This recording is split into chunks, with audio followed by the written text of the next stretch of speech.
Number one. Ni longtemps, longtemps, longtemps. Trop longtemps, longtemps, longtemps. Toute la semaine, c'est toujours celle tra-la-la. Ni longtemps, longtemps, longtemps. Trop longtemps, longtemps, longtemps. Si ma base ou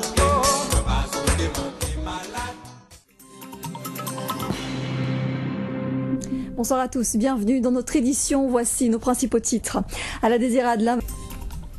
Mais pour commencer, l'éducation. Ce matin, l'intersyndicale des enseignants a refusé de siéger en commission administrative paritaire départementale.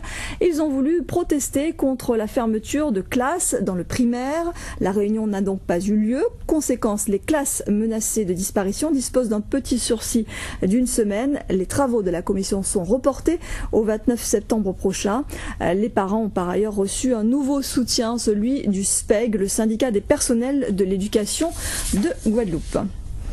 L'éducation était également au centre d'une action municipale, la ville du Gosier, qui proposait aujourd'hui un village de la réussite. Il s'agit d'une traduction des 4e journées du refus de l'échec scolaire. Et pour le Gosier, la réussite passe par l'apprentissage de la citoyenneté, et ce, dès le plus jeune âge. Le reportage d'Hervé Pédurand et de Daniel Quérin. Et nous recevons ce soir Claude de Bouchon, bonsoir. Bonsoir.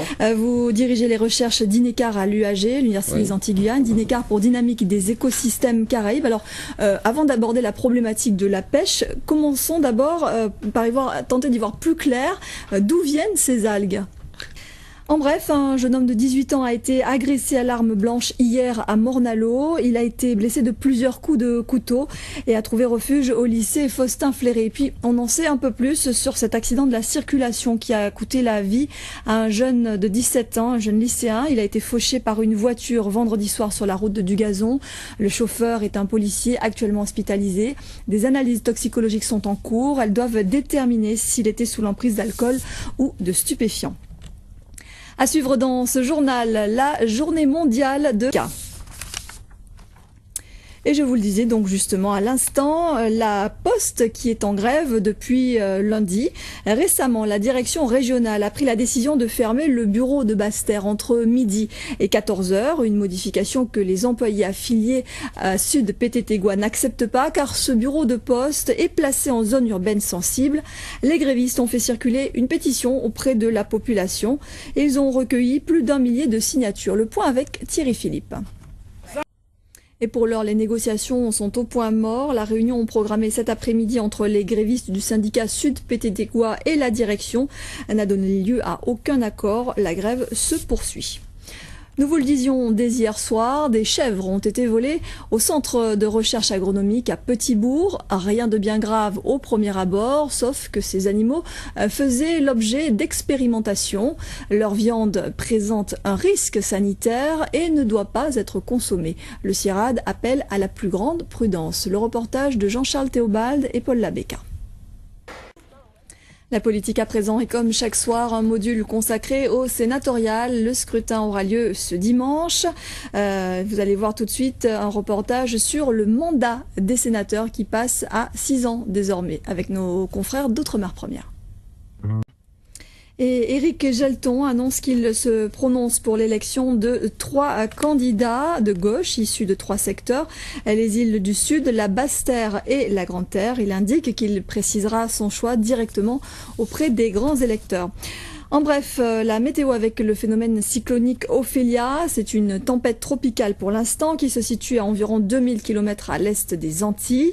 Elle devrait peut-être concerner la Guadeloupe en fin de semaine, puis Porto Rico selon les prévisions du Centre national américain des ouragans. La crise financière et ses répercussions sur l'économie guadeloupéenne, c'était le thème abordé aujourd'hui à la région avec les socioprofessionnels de l'île, banques, assurances, États, collectivités majeures, chambres consulaires, ordres professionnels ont participé à ce déjeuner de travail. Bergette de Saint-Jacob et Philippe Grenier étaient présents pour nous. L'IEDOM, l'Institut d'émission des départements d'Outre-mer, prolonge une exposition consacrée à l'histoire de la monnaie des Outre-mer, une initiative inédite qui met en valeur 60 ans d'histoire monétaire. Cette exposition fait suite aux Journées du patrimoine. Elle est visible sur Internet. Voyez le reportage de nos confrères d'Outre-mer Première. Avant de refermer cette édition, pardon, je vous en rappelle l'une des principales informations en provenance de votre viande. Dans un instant, votre série Domino, suivie à 20h15 de votre magazine en créole Tanda Caillou. Une nouvelle saison avec Rémi Senneville et ce soir, nous caille des fouilles à pain et patates. 21h, bleu, premier pas dans la police. Et puis à 22h45, une escapade à Madrid avec le magazine Échappée Belle. Demain à 13h, vous retrouverez Laura Séné. Nous, on se donne rendez-vous à 19h30. Passez une très belle soirée sur Guadeloupe Première. Moi qu'à trimer toute la semaine, toujours qu'à attendre les poules là, oui, fait mon nez, passe moi, mais pas fait fil en moi. Toute la semaine, c'est toujours celle tralala.